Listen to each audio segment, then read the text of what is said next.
നമസ്കാരം. വീണ്ടും മണിക്കൂർ മലയാളം യൂട്യൂബ് ചാനൽ നിങ്ങളൊക്കെ കാണുന്നതിൽ എനിക്ക് വളരെ സന്തോഷം. പിന്നെ മാർക്കറ്റ് 115 പോയിന്റ് മൈനസിലായിരിക്കുന്നു. എങ്ങനെ ക്ലോസ് ആവുമെന്ന് പറയാൻ പറ്റില്ല. കാരണം CIS എന്നൊന്നും ഇരിക്കുന്നു. ഇന്നലെ നെഗറ്റീവിലാണ് ക്ലോസ് ആയത്. പക്ഷേ അവസാന ഒരു 15 നിമിഷത്തിൽ അതിനെ കയറ്റിയായിരുന്നു. നിഫ്റ്റി താഴെയാണ് ഇരിക്കുന്നു. അതിനാണ് ഇൻഡെക്സിനെ താഴെ എടുത്തിരിക്കുന്നത്. Marginal positive, marginal negative. ഇന്ന് തങ്കമയിൽ ഒരു 3% കറപ്റ്റ് ആയിരിക്കുന്നു. പക്ഷേ അതിലൊരു വലിയൊരു ഇമ്പാക്റ്റ് ഒന്നുമില്ല. ഈ ന്യൂസ് വന്നിട്ട് അമർ രാജയെക്കുറിച്ചാണ്. അത് നമ്മൾ എന്നോ ഒരു ദിവസം കൺസിഡർ ചെയ്ത സ്റ്റോക്ക് ഇത് 3% ഏറിയിരിക്കുന്നു. എന്തുകൊണ്ടത് കയറിയിരിക്കുന്നു എന്നാൽ അതിൻ്റെ റിസൾട്ട് വളരെ നന്നായിട്ടുണ്ട്. 16% ബാക്ക് കയറിയിരിക്കുന്നു. അത് കാരണമാണ് ഇത് ഏറിയിരിക്കുന്നു. പക്ഷേ ഇതിലുള്ള മുഖ്യ വാർത്ത എന്തെന്ന് വെച്ചാൽ സ്വർണത്തിൻ്റെ വില ഗില്ലി പോലെ കയറി 14,000 ക്രോസ് ആയിട്ടുണ്ട്. 22 കാരറ്റ് ഗോൾഡ് തന്നെ 14,720 രൂപയ്ക്കാണ് ഇപ്പോൾ ഇരിക്കുന്നത്. അതുപോലെ തന്നെ 15,500 ടച്ച് ആയിരിക്കുന്നു 24 കാരറ്റ് ഗോൾഡ്. ഇതുകൊണ്ട് അത് കൂടിയിരിക്കുന്നു എന്ന ന്യൂസ് നമുക്കൊന്നും കിട്ടിയിട്ടില്ല. റീസൺ എന്തായിരിക്കും എന്നാൽ അമേരിക്കയിലുള്ള ഇൻഫ്ലേഷൻ വഡ്ഡിയുടെ കയറ്റൂല എന്ന ഒരു പന്തയം പോയിക്കൊണ്ടിരിക്കുന്നു. അമേരിക്ക വഡ്ഡീനെ 2 പ്രാവശ്യം കയറ്റുവാണെങ്കിൽ തിരികെ അത് പഴയ സ്റ്റേറ്റിന് വരും. പക്ഷേ 3,800 3,600 എന്ന് പറയുന്നതാണ് ഫ്ലോറ്. ആ ഫ്ലോറിന് അത് റീച്ച് ചെയ്യുമോ അല്ലെങ്കിൽ 4,000 തന്നെ ഫ്ലോർ ആയിരിക്കുമോ എന്ന ഒരു സംശയം പോയിക്കൊണ്ടിരിക്കുന്നു. പക്ഷേ അത് കെവിൻ വാഷിൻ്റെ കയ്യിലാണ് ഇരിക്കുന്നത്. കെവിൻ വാഷ് ഇപ്പോൾ ഇരിക്കുന്ന സ്ഥിതിക്ക് ട്രംപ് ഭാഗവതറിന് ജാൾറായിടും എന്ന ഒരു ഹോപ്പിലാണ് ഇപ്പോൾ മാർക്കറ്റ് തർച്ചമയം പോയിക്കൊണ്ടിരിക്കുന്നത്. മാർക്കറ്റ് എന്താകും എന്നത് നമ്മൾ കാത്തിരുന്ന് തന്നെ അറിയാൻ പറ്റും. സ്റ്റോക്ക് മാർക്കറ്റ് എവിടെയും ചെല്ലൂല. പരാഗ് പരേഖ് എന്ന് പറയുന്നത് ഒരു മോസ്റ്റ് സക്സസ്ഫുൾ ഫണ്ടാണ്. PFAS എന്നാണ് പേര്. IMC company. IMC കമ്പനി എന്ന് പറയുന്നത് ഇരിക്കുന്നതിൽ one of the best performing കമ്പനിയാണ്. ഇത് വന്നിട്ട് വാല്യൂ ഇൻവെസ്റ്റിംഗ് പ്രിൻസിപ്പൾസിനെ ഫോളോ ചെയ്യുന്നു. ഇയർലി 15% ക്യാഷിലാണ് വച്ചിരിക്കുന്നത്. പീക്കിൽ 24% അവർ ക്യാഷിൽ വച്ചിട്ടുള്ളത്. 3 കൊല്ലം കൊണ്ട് അത് ഫിക്സഡ് ഡെപ്പോസിറ്റിന് കാട്ടിലും വളരെ മോശമായിട്ടുള്ള റിസൾട്ടാണ് കൊടുക്കുന്നു. അതിലുള്ള ഡീറ്റെയിൽ ക്വസ്റ്റ്യനായിരുന്നു അവർ ഉത്തരം പറഞ്ഞിരിക്കുന്നു. ഇതിൽ അവർ കാര്യം എന്ത് പറയുന്നു എന്നാൽ അടുത്ത 2 വർഷത്തിന് കൂടെ വലിയ റിക്കവറി ഒന്നും എത്തൂല പറഞ്ഞാണ് അജു തക്കർ പറഞ്ഞിട്ടുള്ളത്. ഇത് കാരണം അടുത്ത് നിങ്ങൾ ആക്റ്റീവ് മ്യൂച്വൽ ഫണ്ടിൽ ഇരിക്കുവാണെങ്കിൽ അതിലിരുന്ന് പുറത്ത് വരുന്നത് വളരെ ബെറ്ററാണ്.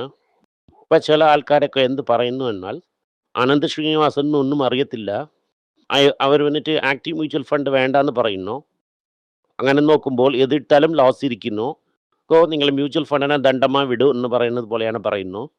ഞാൻ എന്ത് പറയുന്നു എന്നാൽ നിങ്ങൾ ശരിയായിട്ടുള്ള ബോണ്ടിൽ ഇട്ടിരിക്കുകയാണെങ്കിൽ 3 വർഷത്തിൽ നിങ്ങൾ കറക്റ്റായ ബോണ്ടിൽ ഇട്ടിട്ടുണ്ടെങ്കിൽ നിങ്ങൾ ഇട്ടിരുന്ന പ്രിൻസിപ്പൽ കയ്യിൽ കിട്ടിയിരിക്കും. ആ റിട്ടേണിന് നിങ്ങൾ വലിയ ഒരു സ്റ്റോക്കിൽ, അതായത് ഔട്ട് ഓഫ് റിട്ടേൺ സ്റ്റോക്കിൽ കളക്ട് ചെയ്തിട്ടുണ്ടെങ്കിൽ നിങ്ങൾക്ക് ഒരു എക്സ്ട്രാ 2% റിട്ടേൺ കിട്ടിയിരിക്കും. ഇപ്പോൾ നെഗറ്റീവ് റിട്ടേണോ അല്ലെങ്കിൽ ഈ സബ്ബാർ റിട്ടേണോ ഓവറോളം നോക്കുമ്പോൾ നിങ്ങൾക്ക് 9% റിട്ടേൺ വന്നിരിക്കും. അല്ലാതെ നിങ്ങൾ ഇതിൻ്റെ അപ്പുറത്ത് ഈ ITC സ്റ്റോക്കൊക്കെ കൺസിഡർ ചെയ്തിട്ടുണ്ടെങ്കിൽ ഡിവിഡൻഡ് വളരെ നന്നായിട്ട് കിട്ടിയിരിക്കും. നിങ്ങൾ ഈ 4 ആഴ്ചയ്ക്ക് മുമ്പേ കൂടെ ഈ IT സ്റ്റോക്കൊക്കെ കൺസിഡർ ചെയ്തിട്ടുണ്ടായിരുന്നെങ്കിൽ വളരെ നല്ല റിട്ടേൺ നിങ്ങൾക്ക് കിട്ടിയിരിക്കും. ഈ റിസ്കി ആയ തങ്കമയിൽ, ഇൻഡസ്ഇൻഡ് ഇതൊക്കെ ഞാൻ പറയുന്നില്ല. 3 കൊല്ലത്തിൽ നമ്മളടുത്തുള്ള ഏതൊക്കെ സ്റ്റോക്കൊക്കെ വർക്കൗട്ട് ആയിരിക്കുന്നു എന്ന് നിങ്ങൾ നോക്കിക്കോ. റിട്ടേൺ നിങ്ങൾ കാൽക്കുലേറ്റ് ചെയ്യുമ്പോൾ ഈ ബോണ്ടിലിട്ട കാശിൻ്റെ റിട്ടേൺ എടുത്ത് നിങ്ങൾ ഇത് ഇട്ടിട്ടുണ്ടെങ്കിൽ ഏത് റിട്ടേൺ കിട്ടുമെന്ന് നിങ്ങൾ നോക്കാം. ആൾക്കാരൊക്കെ പറയുന്നത് ഞാൻ കേട്ടിട്ടുണ്ട്, ഈ ബോണ്ടിലൊക്കെ ഇടുവാണെങ്കിൽ അതൊക്കെ ഗാലിയാകുമെന്ന് പറയുന്നു. അപ്പോസ് നിങ്ങളൊരു ഗോൾഡ് ലോൺ കമ്പനി ഇട്ടിട്ടുണ്ടെന്ന് വെച്ചോ, ഗോൾഡ് 0ക്ക് പോയാൽ തന്നെ ആ കമ്പനിക്ക് പ്രോബ്ലം. തീർച്ചയായിട്ടും ഗോൾഡ് 0യിൽ പോകത്തില്ല. ഒരു ഗോൾഡിനെ വിറ്റ് കാശിനെ എടുത്ത് ആ കാശിനെ നിങ്ങൾക്ക് ഒപ്പിക്കും. ഇതുപോലത്തെ നല്ല കമ്പനികളൊക്കെ നോക്കി പറയുന്ന സമയം ചാണ്ടി ഇത് പറഞ്ഞ് നിങ്ങളെ പേടി കാണിക്കുന്നതാണ് എല്ലാവരും ജോലിയും.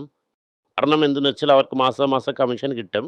മ്യൂച്വൽ ഫണ്ട് ഡിസ്ട്രിബ്യൂട്ടറിന് 1% 1.5% ഡിസ്ട്രിബ്യൂഷൻ അത് കിട്ടും. ആ കമ്മീഷൻ്റെ ഒരു ആശയിലാണ് അവരിങ്ങനെ ചെയ്യുന്നത്. അതേ ഞാൻ 1.5% കമ്മീഷൻ വാങ്ങുന്നു. അത് കാരണമാണ് ഞാൻ ഇങ്ങനെ സംസാരിക്കുന്നു എന്ന് ധൈര്യമായിട്ട് പറയാൻ നോക്ക്. നമ്മൾ കമ്മീഷൻ വാങ്ങാൻ വേണ്ടിയിട്ട് നമ്മൾ എന്ത് വേണമെങ്കിലും സംസാരിക്കരുത്. ഇൻഷുറൻസ് വിൽക്കുവാണെങ്കിൽ 30% കമ്മീഷൻ, പോലെ മ്യൂച്വൽ ഫണ്ട് വിൽക്കുവാണെങ്കിൽ 1.5% കമ്മീഷൻ. പോലെ നിങ്ങൾ ആഡ് ചെയ്യാതെ ചുമ്മാ അങ്ങനെ വച്ചിരുന്നാൽ പോൽ നിങ്ങൾക്ക് 1% കമ്മീഷൻ ഉണ്ട്. ഒന്നുമേ ചെയ്തില്ല സർ, സേഫ അവിടെ ഇരിക്കുന്നു എന്ന് നിങ്ങൾ പറയുവാണെങ്കിലും കൂടെ സേഫ ഒരു 1% ഇട്ടുകൊണ്ടാണ് ഇരിക്കുന്നത്. ഇതാണ് ഈ മ്യൂച്വൽ ഫണ്ട് ഡിസ്ട്രിബ്യൂട്ടറൊക്കെ എടുക്കാതെ എന്ന് പറയുന്നത്. കാരണം എന്തെന്ന് വെച്ചാൽ ഞാൻ പറയുന്നത് നിങ്ങൾക്ക് നല്ലത്, അവർക്ക് എൻ്റെ മേളിൽ എന്ത് കടുപ്പെന്നാൽ അവരെ പുലപ്പിൽ ഞാൻ മണ്ണിലിടുന്നു എന്നാണ് അവർ വിചാരിക്കുന്നത്. എപ്പോഴും ക്ലയൻറ്റാണ് ആദ്യത്തെ പ്രയോറിറ്റി ആയിട്ട് നമുക്ക് ഇരിക്കണം. അതിൻ്റെ ഇത് നഷ്ടമാവുകയാണെങ്കിൽ തിരികെ ക്ലയൻറ്റ് നമ്മളടുത്ത് വരില്ല. ഞാൻ പറയുന്നത് നിൻ്റെ നല്ലതിനാണ് ആണ് ഈ സ്റ്റോറിയുടെ 2 സൈഡും. ഇന്ന് ഈക്വിറ്റി ഫണ്ടിൽ 3 വർഷമായിട്ട് റിട്ടേൺ വരുന്നില്ല എന്ന ഉടനെ മക്കൾ ഇടുന്നത് കുറച്ചിരിക്കുന്നു. 14% കുറഞ്ഞിട്ടുള്ളത്. ഈക്വിറ്റി ഫ്ലോസ് ഫൈനലായിട്ട് ക്യുമുലേറ്റീവായിട്ട് നെഗറ്റീവായിരിക്കുന്നു. അതായത് ഒരു വർഷത്തിന് മുമ്പേ വന്ന അത്രയും നോക്കുമ്പോൾ അതിൽ നിന്ന് കുറച്ച് കുറവായിട്ട് വരും. ഇനിയും ഒരുപാട് ആൾക്കാർ ഓട്ടോമാറ്റിക്കായിട്ട് എന്ത് നടക്കുന്നു എന്നറിയാതെ അതിൽ കണ്ടിന്യൂസ് ആയി ഇട്ടുകൊണ്ടേയിരിക്കുന്നു. ഈ വർഷം ഈ മാസം മാത്രം 30 കമ്പനിയാണ് IPOയ്ക്ക് വരുന്നത്. അത് ആ കമ്പനിക്കൊക്കെ ആങ്കർ ഇൻവെസ്റ്റർ ഈ മ്യൂച്വൽ ഫണ്ടൊക്കെ തന്നെ. ഇതുവരയ്ക്കും പേടിഎമ്മിൽ എത്രയോ ആൾക്കാർ കയറ്റി വിട്ടുകൂടെ. ഇന്നും അതൊന്നും IPO പ്രൈസിൻ്റെ മുകളിൽ കുടച്ചെന്നില്ല. IPO പ്രൈസിൻ്റെ മുകളിൽ ടാർഗറ്റ് വന്നിരിക്കുന്നു എന്ന് തന്നെ പറയുന്നേ അല്ലാതെ ലോസ്റ്റ് 8 വർഷം വരെ കാശ് പോയത് അറിയുന്നില്ല ആരും. ബോണ്ടിൽ മാത്രം നിങ്ങൾ ഇട്ടിട്ടുണ്ടെങ്കിൽ ഈ 6-7 വർഷത്തിന് 10% ആയിട്ട് 8% ബോണ്ടിന് വാങ്ങി ഇട്ടിരിക്കും നിങ്ങൾ. അതായത് ഇൻട്രസ്റ്റ് വാങ്ങി വച്ചിരിക്കും നിങ്ങൾ. സോ ഇതിനെ വെച്ചൊക്കെ നോക്കുമ്പോൾ നിങ്ങൾ ഈ IPOയുടെ പുറകെ പോകരുത് എന്നതാണ് ഇതിൻ്റെ ഉള്ളിൽ നിന്ന് നിങ്ങൾ അറിയേണ്ട ഒരു അഡ്വൈസ്. ഈ PFA എന്ന് പറയുന്നത് ഒരു നല്ല കമ്പനിയാണ്. വാല്യൂ ഇൻവെസ്റ്റിംഗിൽ ഒരു കറക്റ്റായ പ്രിൻസിപ്പൽ ഉള്ളതാണ്. സൈസ് വലുതായിരിക്കുന്നു. ഇത് കാരണം മാർക്കറ്റിങ്ങിന് പ്രഷർ ഇടുന്ന കൊണ്ട് അവരും അടി വാങ്ങാൻ തന്നെ ചെയ്യുന്നു. മാർക്കറ്റ് അവരെ ഇഴുത്ത് മാനിപ്പുലേറ്റ് ചെയ്യാതെ കാരണം അവർക്ക് സബ്ബായിട്ട് റിട്ടേൺ തന്നെ കൊടുക്കാൻ പറ്റും. ഒരു മുമ്പേ തന്നെ ഈ ഗൂഗിൾ പോലത്തെ സ്റ്റോക്കിലൊക്കെ കൺസിഡർ ചെയ്തിട്ടുണ്ട്. പക്ഷെ അമ്മയാർ ഒരു മ്യൂച്വൽ ഫണ്ടിൽ എങ്ങനെ എത്രയ്ക്ക് ഇൻവെസ്റ്റ് ചെയ്യാം വെളിനാട്ടിലും എന്നതിനെ കുറിച്ച് ക്യാപ്പ് വച്ചിരിക്കുന്നു. കാരണം ആ ലെവലിന് മുകളിൽ വാങ്ങാൻ പറ്റില്ല. അമ്മയാർ എന്ത് പറഞ്ഞിരിക്കുന്നു എന്നാൽ എല്ലാ UPI ട്രാൻസാക്ഷനും ഫ്രീ അല്ല, most of the UPI transaction free എന്നാണ് പറഞ്ഞിട്ടുള്ളത്. വെച്ച് നോക്കുമ്പോൾ UPIന് ചാർജസ് വരാൻ പോകുന്നു. അതായത് കുപ്പൻ സുപ്പൻ എന്ന് കാണിക്ക് വാങ്ങിയാൽ കാശ് ഫ്രീ. അതായത് കുപ്പന് തിരിച്ചയക്കുവാണെങ്കിൽ ഫ്രീ. പക്ഷെ നിങ്ങൾ സാധനങ്ങൾ വാങ്ങാൻ ചെല്ലുവാണെങ്കിൽ കാശ് കൂടുതലാണ്. അതായത് കാശ് ഈ പഴങ്ങൾ വാങ്ങാൻ പോകുന്ന സമയം, റോട്ട് കടയിൽ കാപ്പി കുടിക്കാൻ ചെല്ലുന്ന സമയം പേടിഎത്തിൻ്റെ സ്കാനറൊക്കെ വച്ചിരിക്കും. അവർക്ക് കാശ് വാങ്ങുവാണെങ്കിൽ അവർക്ക് MDRൻ്റെ ചാർജ് വരും. MDR ചാർജ് കാരണമാണ് ആ പേടിഎം അതിനങ്ങനെ കൊടുത്തിരിക്കുന്നത്. എന്തെന്ന് വെച്ചാൽ ഈ വിസയും മാസ്റ്റർ കാർഡും ഇടുന്ന പ്രഷറാണ്. ഇതൊക്കെ വലുതായിട്ട് അഫക്റ്റ് ആയത് ആരെന്ന് പറഞ്ഞാൽ മ്യൂച്വൽ ഫണ്ട് എഞ്ചിനീയറാണ്, മ്യൂച്വൽ ഫണ്ട് ഡിസ്ട്രിബ്യൂട്ടറും മ്യൂച്വൽ ഫണ്ട് കമ്പനിയും. ഒരു മാമൻ്റെ കഥയെക്കുറിച്ച് പറഞ്ഞിട്ടുണ്ടായിരുന്നു നിങ്ങളടുത്ത്. എല്ലാവരും പറഞ്ഞായിരുന്നു, പട്ടിണത്താർ എന്ന് പറയുന്ന ഒരാൾ ഓട്ടപ്പം ഓട്ടൈ ചുടും, തന്മിനെ തന്നെ ചുടും.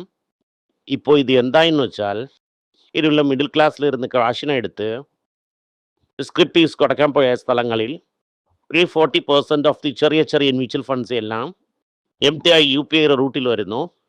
വരാതെ മ്യൂച്വൽ ഫണ്ടിലൊക്കെ ഈ UPI ചാർജിന് നിങ്ങൾ ക്ലയൻറ്റിൻ്റെ മുകളിൽ ഇടുവാണെങ്കിൽ ഓടിപ്പോവും പറഞ്ഞാൽ നമ്പി പറയുന്നത്.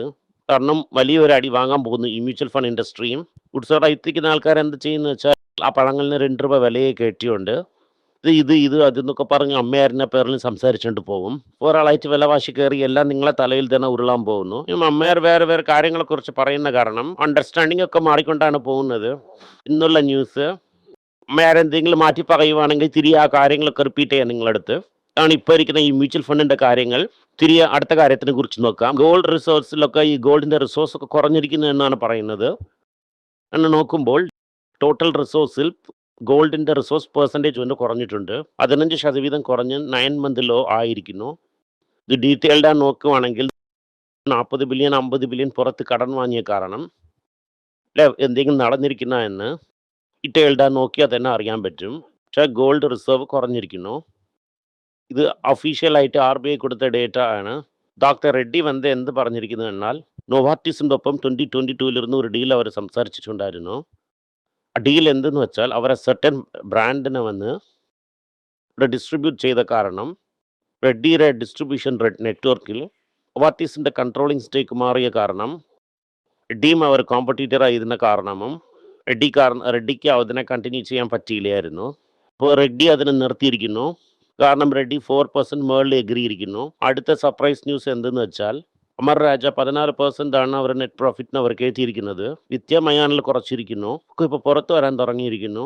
കാരണം മാർക്കറ്റ് അതിന് 6% മുകളിലാണ് തൂക്കിയിരിക്കുന്നത്. ഇന്ന് തങ്കമയിൽ മെയിനായിട്ട് വിടുന്ന കാരണം എന്തെന്ന് വെച്ചാൽ സ്വർണ്ണത്തിൻ്റെ വില തിരികെ ഏറുവാണെങ്കിൽ ഓൾറെഡി ഫസ്റ്റ് മാസത്തിൽ സെയിൽസ് ആയില്ല. അപ്പോൾ ഇതുപോലെ ഇത് ഗബഗബകന്ന് ഏറുവാണെങ്കിൽ ആ ജ്വല്ലറിൻ്റെ സ്ഥലത്തിലും ഇത് കുറയും. ഇത് വന്നിട്ടൊരു ഫുട്ഫോൾ ആണ്. പക്ഷേ സൈഡിൽ കുറയുവാണെങ്കിൽ ഇന്നൊരു സൈഡിൽ തൂക്കും. കാരണം നമ്മളെ south Indian bank, Manappuram federal bank, ഇതുപോലെ പല ഗോൾഡ് ലോൺ കൊടുക്കുന്ന കമ്പനിയെ നമ്മൾ കൺസിഡർ ചെയ്തിരിക്കുന്നു. അവർക്കൊക്കെ എന്താവും എന്നാൽ ഇപ്പുറത്തെ സൈഡ് മറിയുവാണെങ്കിൽ അപ്പുറത്തെ സൈഡ് അതിനെ തൂക്കും. നമ്മൾ ഇതിന് ഒരു ബാർബിൾ സ്ട്രാറ്റജി പോലെയാണ് ചെയ്തു വെച്ചിരിക്കുന്നത്. ഇപ്പുറത്തെ സൈഡിന് റെഡ് പോൾസ് എങ്കിൽ അപ്പുറത്തെ സൈഡ് എത്തും. സൈഡ് ചെല്ലുവാണെങ്കിൽ ഇപ്പുറത്തോട്ട് വരും. ഇത് കാരണം തങ്കമയിൽ കുറഞ്ഞു എന്ന് നിങ്ങൾ വിഷമിക്കേണ്ട. ഇന്റൽ കമ്പനി എൻ്റെ ഫേവറേറ്റ് കമ്പനി $25 നമ്മൾ കൺസിഡർ ചെയ്യാൻ തുടങ്ങി. ആ കമ്പനി എന്തിനാന്ന് വെച്ചാൽ $115 ഇടയ്ക്കും ചെന്നായിരുന്നു. ചിപ്സ് ആക്ടിൽ ഒരേ ബെനിഫിറ്റ് അതിന്. ഇപ്പോൾ വില റോക്കറ്റ് പോലെ കയറി. മറ്റേ കമ്പനിയൊക്കെ അതിനെ വിലയ്ക്ക് വാങ്ങിയതിൻ്റെ ശേഷം കുറച്ച് ക്യാപിറ്റൽ റൈസ് ചെയ്യാം, നമുക്ക് നല്ലതല്ലേ എന്ന് പറഞ്ഞ് $15 ബില്യൺ അവർ ക്യാപിറ്റൽ റൈസ് ചെയ്യാൻ പോകുന്നത്. Actually Nvidia ഇറങ്ങിയിരിക്കുന്നു. എൻവിഡിയ എന്തുകൊണ്ട് ഇറങ്ങിയിരിക്കുന്നു എന്നാൽ വേൾഡ് സ്ട്രീറ്റിലൊപ്പം ചേർത്ത് $100 മില്യൺ ഫൈനാൻസിന് അവർ കയറ്റിയിരിക്കുന്നു. ഉടനെ റെഗുലർ ഫൈനാൻസിങ് ആയിരിക്കുമോ എന്നോ ഒരു സംശയത്തിൽ 2% എൻവിഡിയനെ അടിച്ചിരിക്കുന്നു. ഇതാണ് എൻവിഡിയയുടെ സ്റ്റോറി. പ്രോയുടെ പെർഫോമൻസ് കുറഞ്ഞിരിക്കുന്നു, കാരണം അങ്ങനത്തെ കളിക്കാൻ ആൾക്കാരില്ല. അത് വന്നിട്ട് അടിപൊട്ടി കിടക്കുന്ന സ്റ്റോക്ക് എന്ന് പറഞ്ഞ് ഇതിനെ നിഫ്റ്റിയിൽ നിന്ന് പുറത്താക്കി. നമ്മളെ ബോംബെ സ്റ്റോക്ക് എക്സ്ചേഞ്ച് അങ്ങനത്തെ സ്റ്റോക്കിനെ എടുത്ത് അകത്ത് വിട്ടിരിക്കുന്നു. കാരണം ഇതിപ്പോൾ മങ്ങാത്ത ലോഹമാണ്. സോ മങ്ങാത്ത കളിക്കുന്ന സ്റ്റോക്കിനാണ് ഇപ്പോൾ ഭയങ്കര വാല്യൂ. ഡോളറിൽ കളിക്കുന്ന സ്റ്റോക്കിന് ഇപ്പോൾ വാല്യൂ ഇല്ല. ഇത് കാരണം ഇപ്പോൾ വിപ്രോയെ പുറത്താക്കിയിരിക്കുന്നു. മങ്ങാത്ത BSEനെ അകത്ത് വിട്ടിരിക്കുന്നു. ഇത് നമുക്കൊരു നല്ല ന്യൂസാണ്. വിപ്രോ 150 താഴെ ചെല്ലുവാണെങ്കിൽ, താഴെ ഇറങ്ങിയെന്ന് നിങ്ങൾ അറിയുവാണെങ്കിലും അപ്പം നിങ്ങൾ ടിഫൻ കോഫി റേഞ്ചിൽ 2 ദിവസത്തിനൊക്കെ എടുക്കാം. പ്രേംജിയെ വിശ്വസിച്ചാൽ ഒന്നും ആവില്ല. 10 വർഷം ഇരിക്കാൻ പോകുന്നു എന്നാൽ തന്നെ ഇതിനെ സൂക്ഷിക്കണം. HDFC ബാങ്കിനെ ധർമാടി അടിച്ചിരിക്കുന്നു. കാര്യങ്ങൾ ശരിയല്ല, എല്ലാം പ്രോബ്ലമായിരിക്കുന്നു എന്ന് തീരുമാനിച്ചിരിക്കുന്നു. ആ ബാങ്കും ഇതുപോലെ ഒരു സൈക്കിളിലോട്ട് ചെല്ലും. CSC ബാങ്കും ഇതുപോലെ ഒരു സൈക്കിളിലോട്ട് ചെന്ന് അത് റിക്കവറി നാളെ തന്നെ വരും, ഇല്ല അടുത്ത കൊല്ലം വരും എന്ന് പറയാൻ പറ്റൂല. ഇത് ഓൾ ടൈം ലോയർ അടുത്ത് ചെല്ലുന്നു. എല്ലാവരും അതിനെ പുറത്ത് തള്ളുന്നു. ഇപ്പോൾ എങ്ങനെ രഘുറാം രാജൻ വേണ്ട, എങ്ങനെ RBI അവരെ തൂക്കി പുറത്താക്കിയോ അതുപോലെ ഫെഡറൽ റിസർവും ആ തുരുപ്പുചീറ്റിനെ തൂക്കി വച്ചായിരുന്നു. അതുപോലെ ഈ തുരുപ്പുചീറ്റിന് താഴെ ഇടുന്നതോറും ഫൺ കോഫി റേഞ്ചിൽ നിങ്ങൾ കൺസിഡർ ചെയ്ത് വയ്ക്കുവാണെങ്കിൽ HDFC ബാങ്ക് 10 കൊല്ലത്തിൽ നല്ല റിട്ടേൺ തരും. ഇതാണ് ഇന്നുള്ള മുഖ്യ വാർത്തകൾ. കുറച്ച് പുറത്ത് ചെന്ന കാരണം ഇതിനെ ക്വിക്കായിട്ട് ഞാൻ തീക്കുന്നു. ഇന്നും നിങ്ങൾ ടിഫൻ കോഫി റേഞ്ചിൽ ഒരുപാട് കൺസിഡർ ചെയ്തിരിക്കുമെന്ന് ഞാൻ വിശ്വസിക്കുന്നു. നന്ദി, നമസ്കാരം. എല്ലാവർക്കും നമസ്കാരം. കൊച്ചുങ്ങളുടെ financial literacy book money for nothing എന്ന ഒരു 2ാമത് പാർട്ട്, ചെക്ക് എങ്ങനെയാണ് ഫില്ല് ചെയ്യണം, ഈ ഡെപ്പോസിറ്റ് ബില്ലൊക്കെ എങ്ങനെയാണ് ഫില്ല് ചെയ്യണം, ആശയം എങ്ങനെയാണ് എവോൾവ് ആയി വന്നു, ബാർട്ടറിലിരുന്ന് ഡിമോണിറ്ററൈസേഷൻ വരെയുള്ള കാര്യങ്ങളൊക്കെ കവർ ചെയ്തിട്ടുണ്ട് ഇതിൽ. ഇത് 10 മുതൽ 12 വയസ്സ് വരെയുള്ള കൊച്ചുങ്ങൾക്ക് ഇത് വളരെ യൂസ്ഫുൾ ആയിട്ടിരിക്കും. ഈ ബുക്കിന് ഇപ്പോൾ ഒരു സ്പെഷ്യൽ പ്രൈസിൽ 450 രൂപയ്ക്കാളെ കൊടുക്കുന്നു. നിങ്ങൾ ഇതിന് യൂസ് ചെയ്യാം. honeypage.com വെബ്സൈറ്റിനെ സബ്സ്ക്രൈബ് ചെയ്യാം. ഒരാഴ്ചയ്ക്ക് 4 പ്രീമിയം ആർട്ടിക്കിളും ഈ ആർട്ടിക്കിൾസ് ഒരു 10-15 ഇടുന്നു. ഇത് സബ്സ്ക്രിപ്ഷൻ മൂലം നിങ്ങൾ ഇതിനെ ഉപയോഗിക്കാം. ഒരു മാസത്തിന് വെറും 99 രൂപ മാത്രമാണ്. ഞാൻ പറയുന്ന കോൺസെപ്റ്റ്സിനൊക്കെ വളരെ എക്സ്പ്ലെയിൻ ചെയ്ത് നിങ്ങൾക്ക് മനസ്സിലാവുന്ന രീതിക്കാണ് ഇതിൽ ഇടുന്നത്. ഇത് നിങ്ങൾ വായിക്കുവാണെങ്കിൽ എനിക്ക് ഒരുപാട് പ്രയോജനം ഉണ്ടാകും. നന്ദി, നമസ്കാരം. കൊച്ചുങ്ങൾക്ക് വേണ്ടി ഒരു പുസ്തകം പ്ലാൻ ചെയ്തിട്ടുണ്ടായിരുന്നു. അത് വളരെ സക്സസ്ഫുൾ ആയിട്ടും പോയി. ആ പുസ്തകം ആവശ്യമുണ്ടെങ്കിൽ ഈ ടീമിൽ എനിക്ക് കോൺടാക്ട് ചെയ്യാം. താഴെ ഇരിക്കുന്ന നമ്പർ എന്നെ വിളിച്ചാൽ മതി. അല്ലെങ്കിൽ വെബ്സൈറ്റിൽ കോൺടാക്ട് ചെയ്യാം. ഇത് മൂലം ആ പുസ്തകം എനിക്ക് വാങ്ങാം. മറ്റ് പുസ്തകങ്ങളും അവൈലബിൾ ആണ്. അതുപോലെ തന്നെ വാട്സപ്പ് മൂലം നിങ്ങൾക്ക് വാങ്ങാം, അല്ലെങ്കിൽ വെബ്സൈറ്റ് ഉപയോഗിച്ചും നിങ്ങൾക്ക് വാങ്ങാം. നന്ദി, നമസ്കാരം. എന്തെങ്കിലും നിങ്ങൾക്ക് സംശയമുണ്ട്, എന്നെ കോൺടാക്ട് ചെയ്യണമെന്ന് നിങ്ങൾ വിചാരിക്കുവാണെങ്കിൽ താഴെ കൊടുത്തിരിക്കുന്ന മെയിൽ ഐഡിക്ക് നിങ്ങൾ മെയിൽ അയക്കാം. ഞങ്ങളുടെ ടീം നിങ്ങളൊപ്പം കോൺടാക്ട് ചെയ്യും. Thank you.